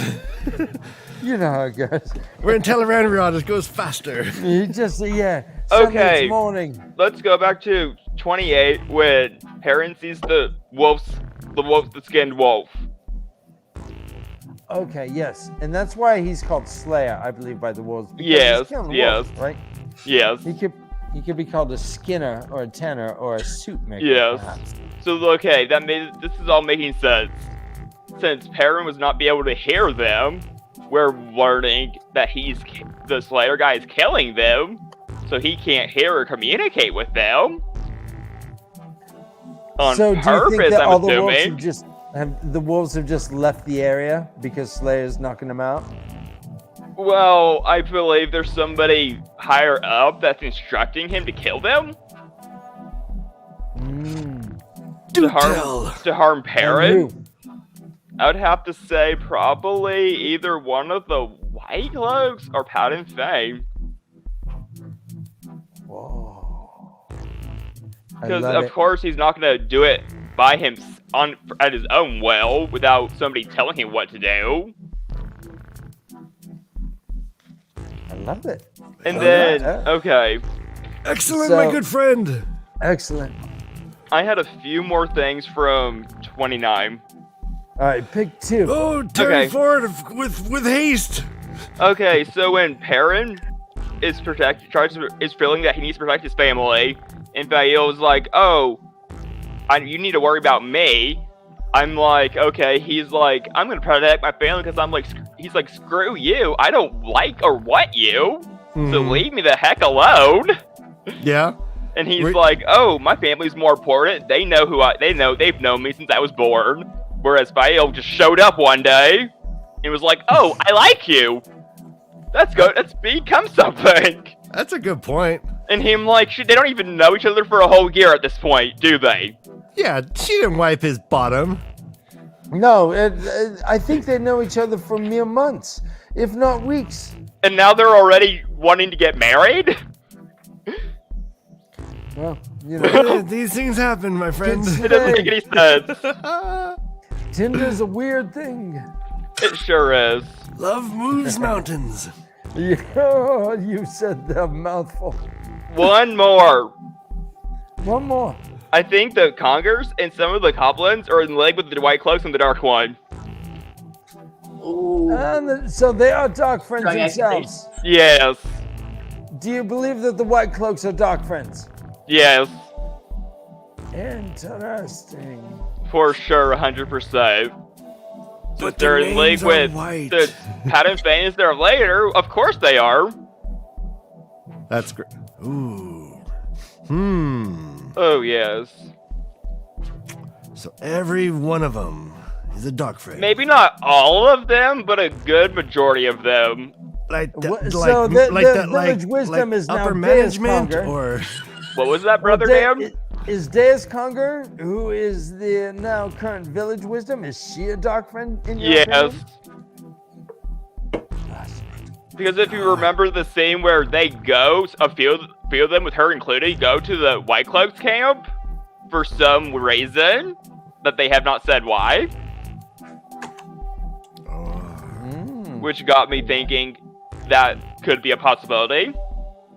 well done, young man. Well done. Well done. Huzzah!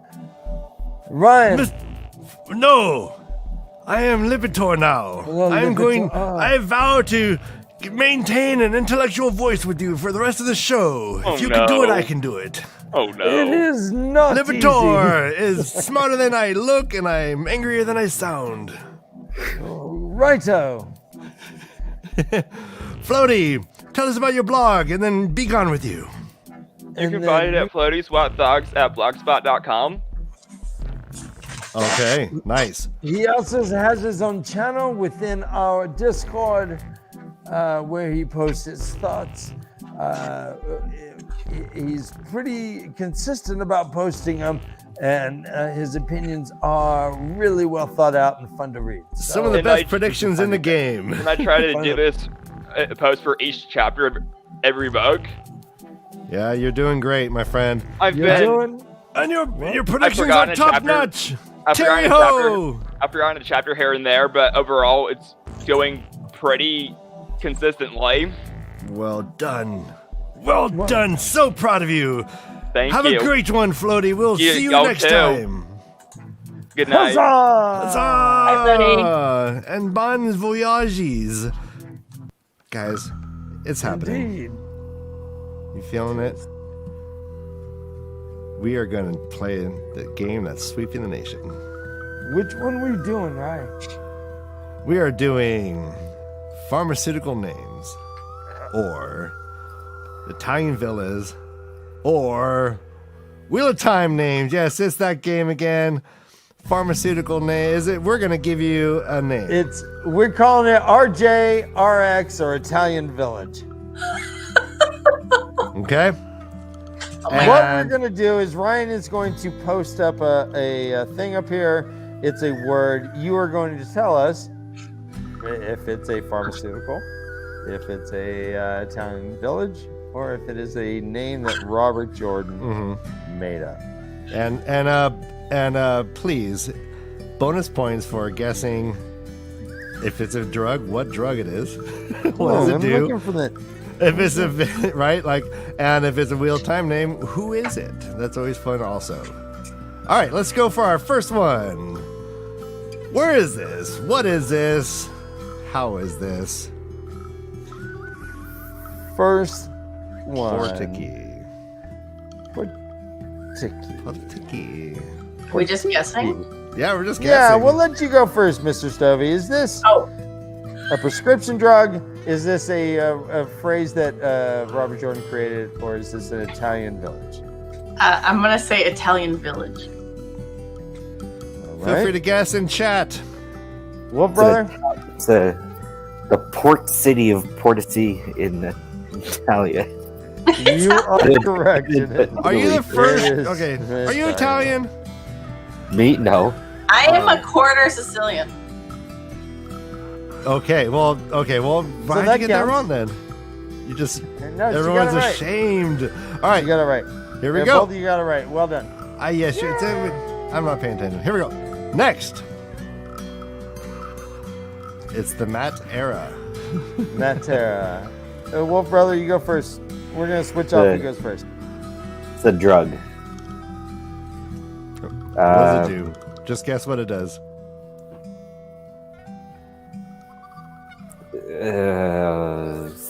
No idea. Okay. Nothing. Got All nothing. right, mistress. 0 bonus points. I also think drug. I am gonna go with something for liver function. Oh, that's a good guess. Unfortunately, it's an Italian city. Oh, Yeah. Yeah. Everyone in chat got that wrong. I think You're Matt all Stagger wrong. just wants to keep telling us something about himself. I'm not going to post drug. it though. I took it twice in college. All I right, thought the next. first batch was bad. Nope. Solomona.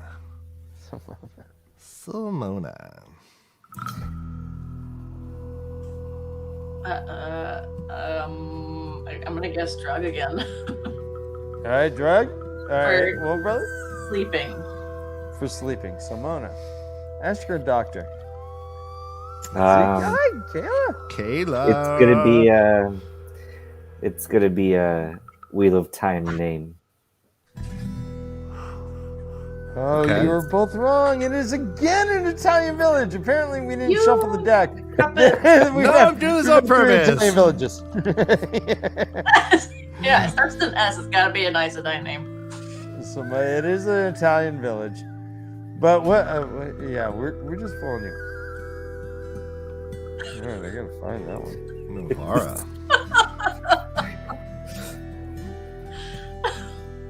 Is it my first? It's a city in Italy that makes drugs. Okay. Okay. Yes. I mean, like, which is just like really a safe answer. What city doesn't make drugs, really? All right. And Mistress.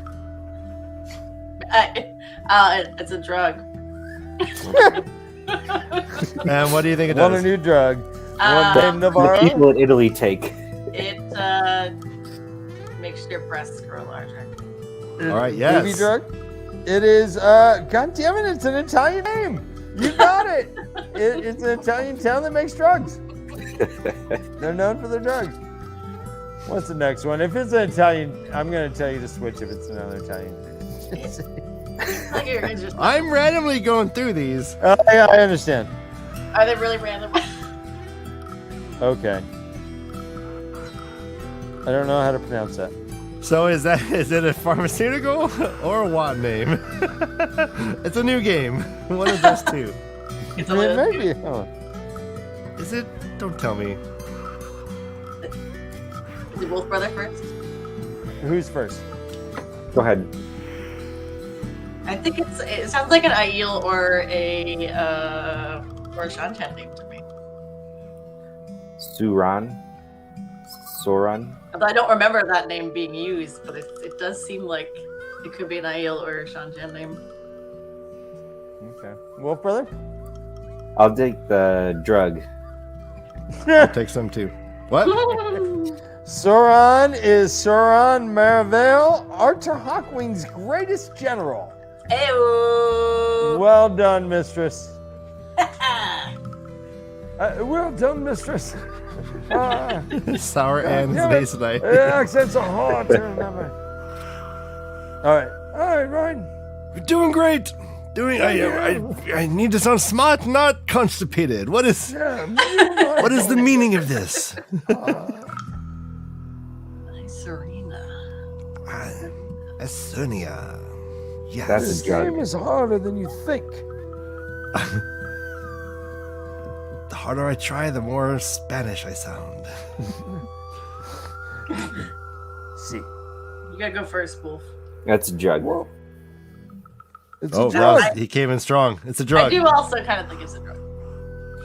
I'm sorry, but you guys can both buy timeshares in Estonia, in Italy.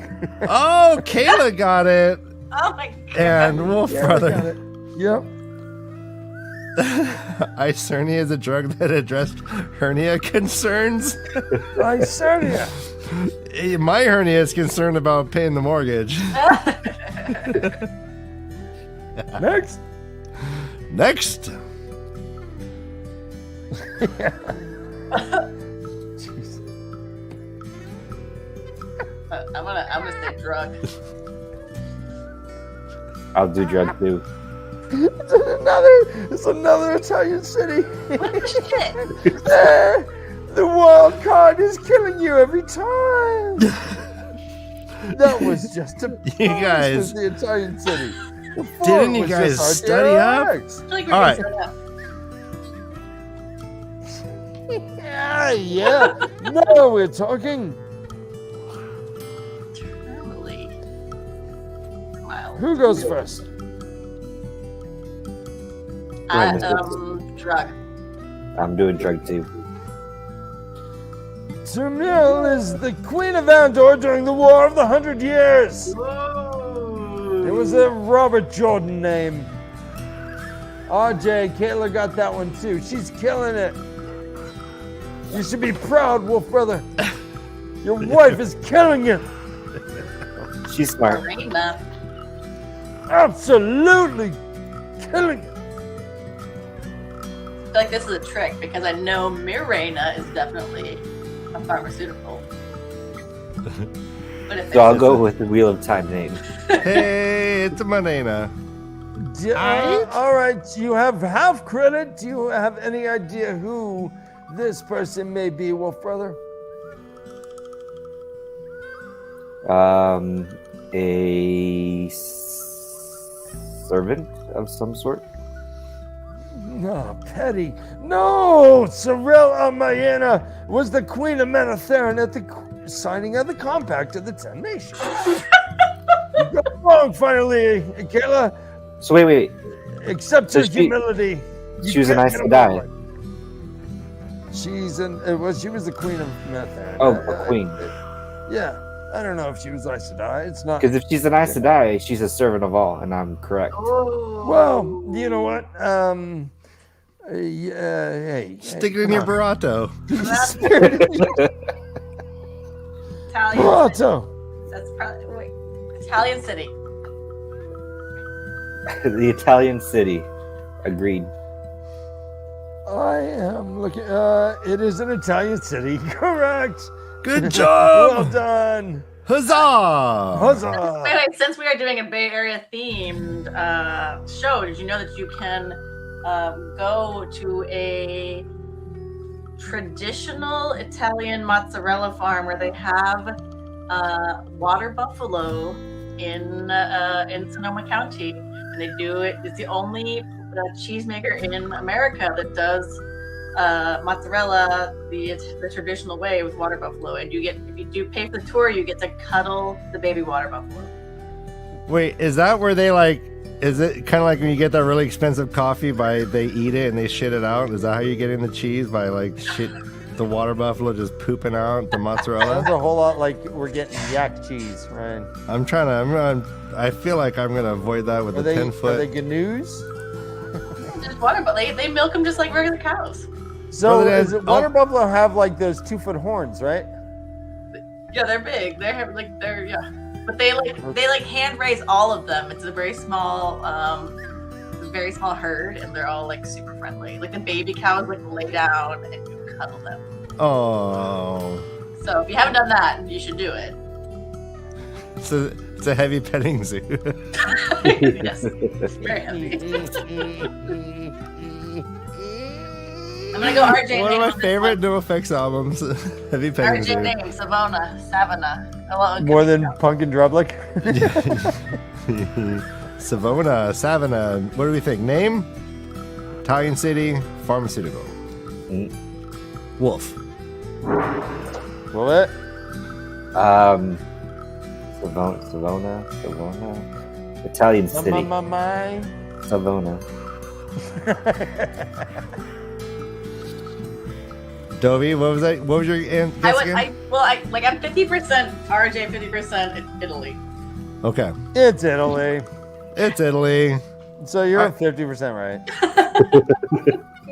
Brother Dan, can you see the list I'm working on? No. Okay. Just tell me if it's No, that's a good name. All right, we're good. Yes. What name or pharmaceutical? Mistress. Oh, RJ. Wolf brother. Pharmaceutical. Turns you into elfin. Nice. It is a Robert Jordan name. Do you know who it is, Mr. Stovey? Torfin. No, but I'm gonna guess somebody in the band of the Red Hand. Oh, you might. I don't know. It says Thad Torfin is a Two Rivers farmer. I don't think he was in the band, but he was part of the Two Rivers. So I'll give you another half credit. You get you actually 3 keep half credits. So working. you got point and a half. Gosh darn it. Yeah, no. The way to leave, we keep points. Yeah. Let's do one more. All right. Algero.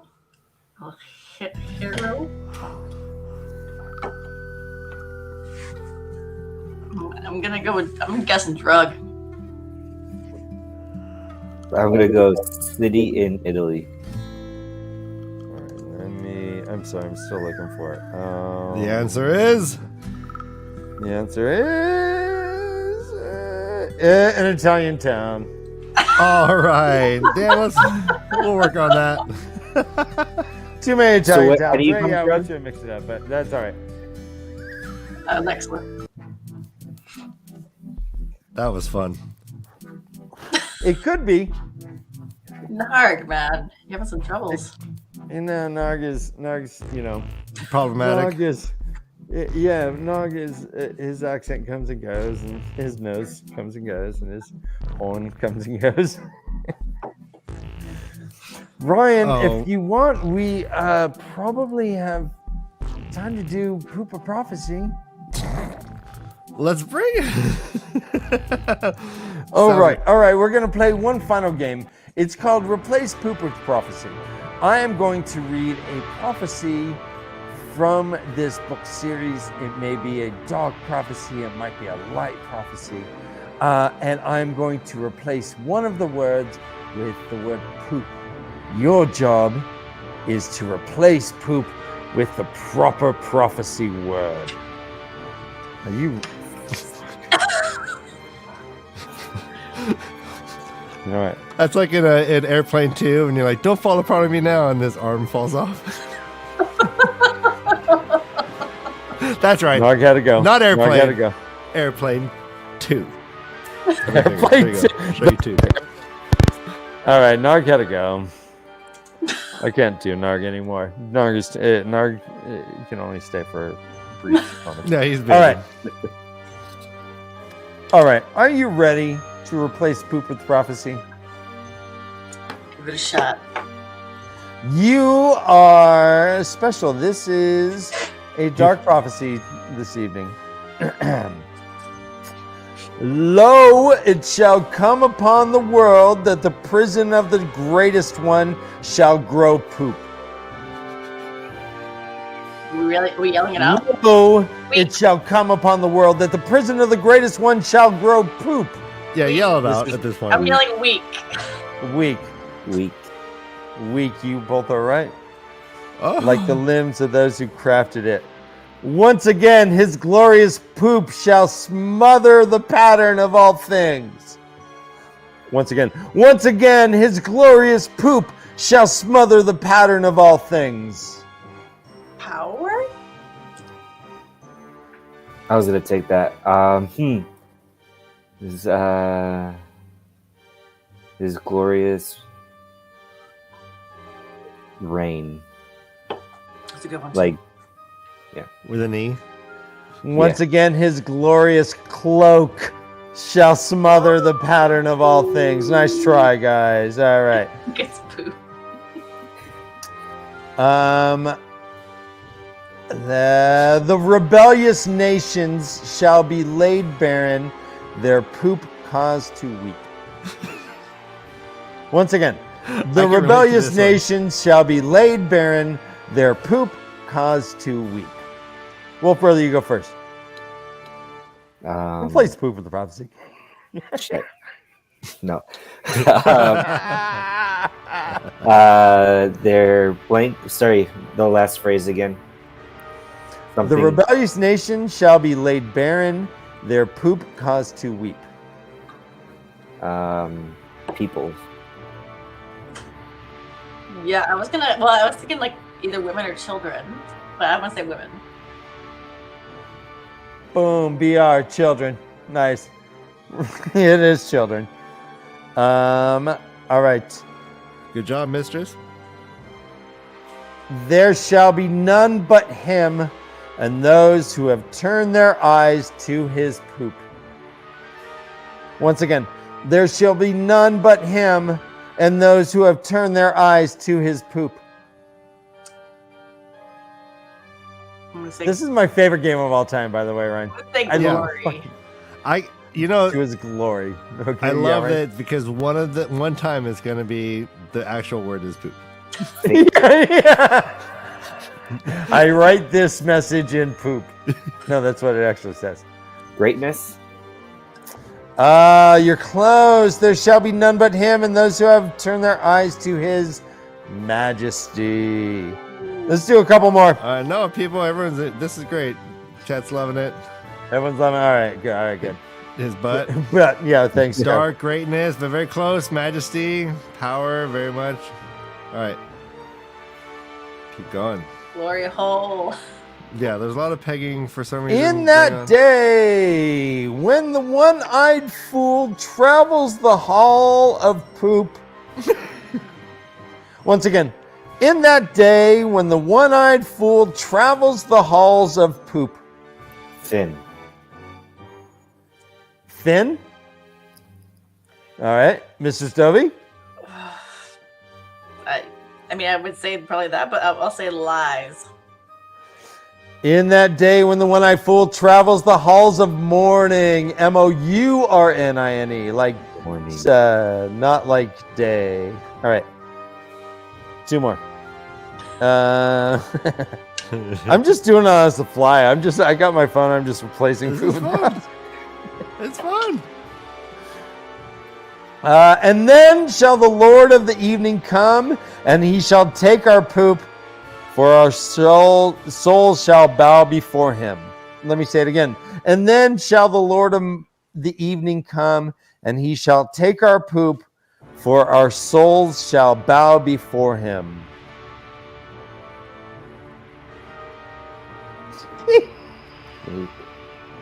Replace poop with the prophecy. Please proof of prophecy. Yeah. Our will. And he shall take our will, for our souls shall bow before him. Okay. Allegiance. I'm sorry, guys. It says, and then shall the Lord of the evening come, and he shall take our eyes, for our souls shall bow before him.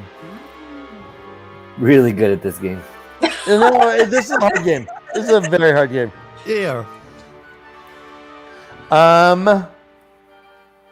Okay. Let the poop begin, O followers of the shadow. Beg for your destruction.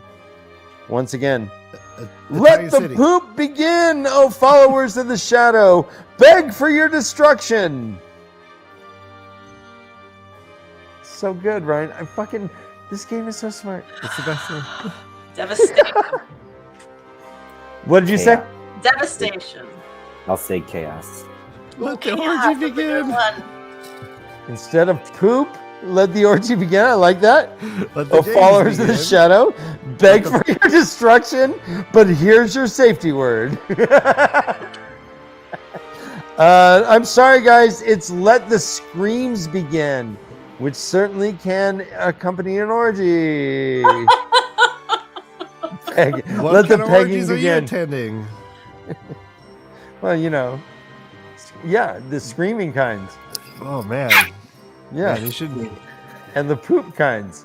That's so 2000s. You don't have Like poop right in now, your orgies, Ryan. You got 2010s, it's all hey, about silent orgies. Hey, all you do is It's wear a all dress and silent you don't orgies. poop. It's like eye You don't poop contact. and scream during your orgies, but you wear a dress. Come on. Act the role, would you? Thanks for coming, everybody. I think I Hey got. guys, yeah, we're the way to leave. Thank you, Mr. Stovey, very much. It's nice to hang out with you finally. Yeah. Wolf Brother, likewise. Thank you very much. Brian from Barside Chats, thank you for joining us in the first half. I think he would have enjoyed the Poop for Prophecy game, but You would have known all the answers, though. he would. I would have loved to see. Yeah, I think it would have been fun. I was Who hoping came he's going to be number 2 in the game? number. Guys, Village Mattress is the official mattress store of the Way of the Leaf. We all need to sleep, and we all want to sleep comfortably. 1/3 of our lives, at least, are in bed, and if you're lucky, longer. So you want good sheets and good If you're mattresses. lucky, longer, nice. Hubba. So, guys, look at those sheets. Look at flowers. Those flowers are optional. You don't need those. But you can still sleep on some really good sheets. Nice bed. You can cuddle with the puppet. And you get 30 to 50% off an order if you contact Chris at the Village Mattress. So Seriously, the entire order.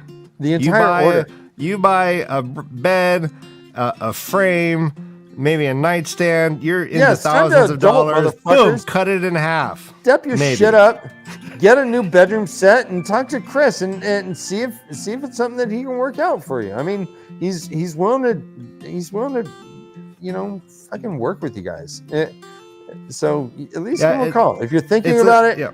You know, He makes little to nothing off of anything. He's just trying to help the community out. He's trying to help our show out. And if everyone gets a better night's sleep, when you get to JordanCon, you'll be more pleasant. I don't want no big bleary-eyed bitches coming to JordanCon. I want you bright-eyed and bushy-tailed. So get your best sleep ever. and sex with Egyptian cotton is just better. God damn it, it's just better. All right. I've heard allegedly. All right. What a great show. Thank you so much for everyone for sticking around. Thank you for being wonderful guests. Let's hope thank you Narg. come back Narg, thanks again. for hanging out. Yeah. This Sunday, What You Feeling returns. We are diving into what does it mean? Let me start over. We are talking about the subject of grief and grieving. And there's much to do and much to talk about in the books. So that's going to be the topic. We are not going to come out with a primer video. So, but maybe just find us next Sunday. Well, and that's very topical based on what we were talking about just this week and coming up on Tuesday, right? With absolutely, and in real life, and in everyday life. I mean, in current events shit, but maybe 20 years ago was shit too. Who knows? We'll talk about it all. Grief and grieving and what you feeling. Great show, guys. Thanks for joining us. We are the Way of the Leaf. What a wonderful shirt. Oh yeah, yeah. We love got merch. All right. We got a framed periodic chart back there. It's awesome. Seriously. That's a periodic table. Oh, it's a periodic table? It has like Well, I hope the IPAs are noble gases. More like ignoble. All right, let's take Ryan, that to you look pretty and horny.